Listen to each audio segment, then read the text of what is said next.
Have you ever thought why some candidates find sentence or summary completion challenging?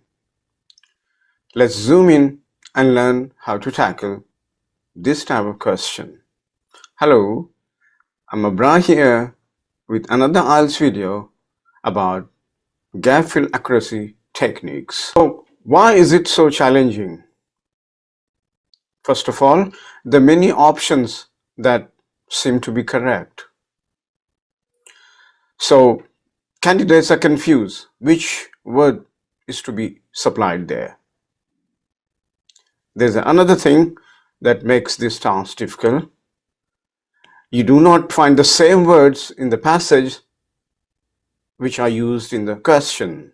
So they always use either synonymous words or paraphrase language. In order to choose the word correctly, you must have kind of mastery over grammar. So if your grammar is good, it helps you choose the correct word. Because you are hard pressed for time, you have to do this under exam condition. There is extra pressure, which makes it much harder. You need to understand the task first. In sentence completion, you need to supply words from the passage which fit in grammatically there. In summary completion, you need to complete a paragraph summary using exact words. Another thing that you need to pay heed to is number of words. Like, look at this example, no more than 2 words. It means you can write 1 word or you can write 2 words, but you cannot write more than 2 words.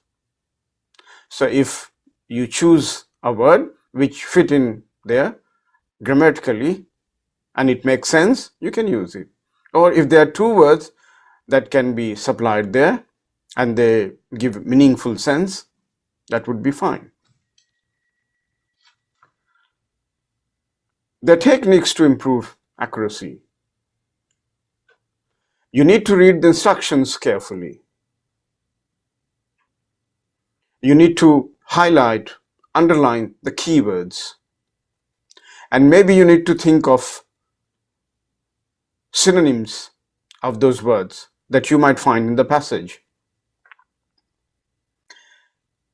It's a good idea to predict the type of word that you might be expecting in the answer.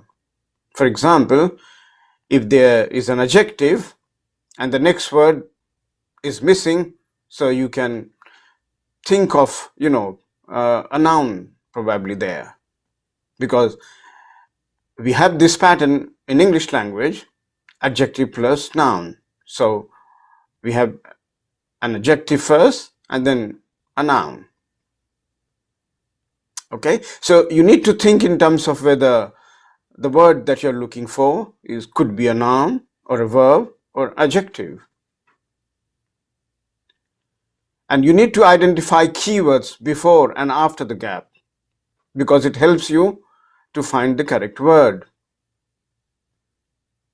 You also need to scan the passage for synonyms and paraphrased ideas. Let's have a look at the first example of sentence completion. The fill in the blank of the device allows it to store solar energy. So one word is missing after the. Now, you need to predict here. If you analyze this sentence, probably a noun will be a good fit here. So if you read the passage, the unique design enables solar energy storage. Now, if you use the word unique, the unique of the device allows it to store solar energy, it doesn't make a sense. It doesn't convey meaning clearly. So if you use the word design here, the design of the device allows it to store solar energy. Now it's a noun and it makes sense.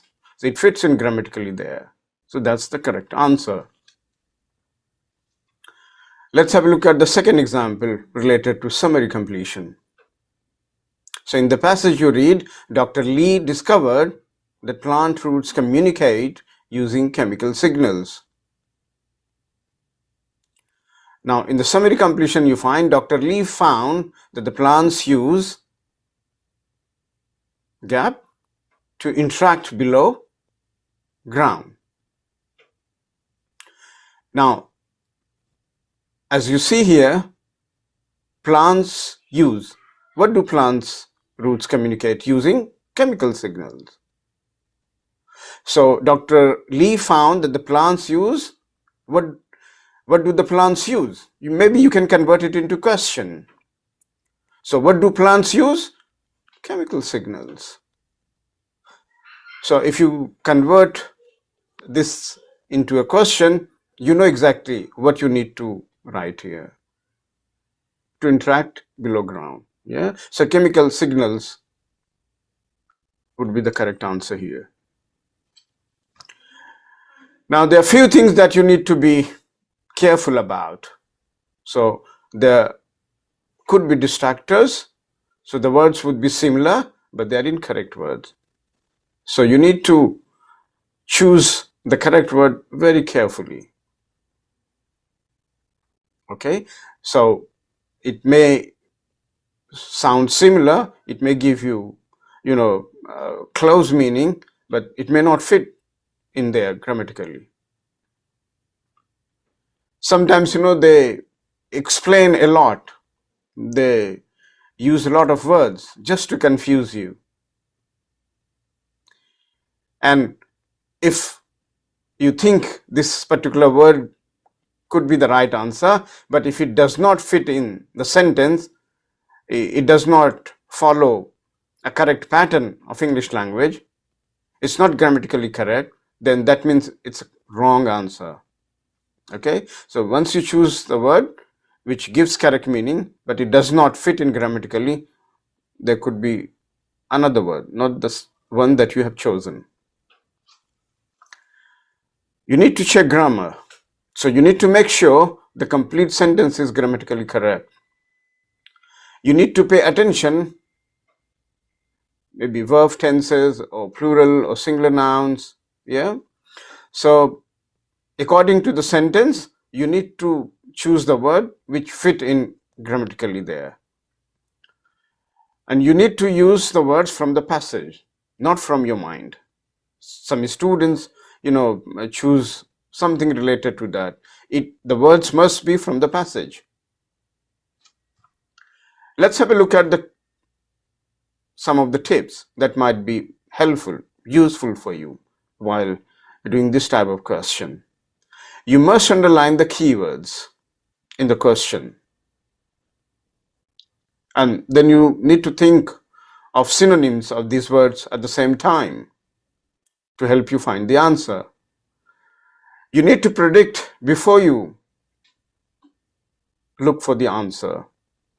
You need to adopt a similar kind of a strategy in listening as well. I have made one video how to predict the answer before the audio starts. You need to locate synonyms in the passage, and that helps you find the answer easily. You must reread completed sentence for logic and grammar. So once you choose the word, then you have to read and think of in terms of grammar. Does it give, a clear meaning? Thanks for watching. Please like, comment, and subscribe, and share with others if you find it useful. And here is the link of my YouTube channel.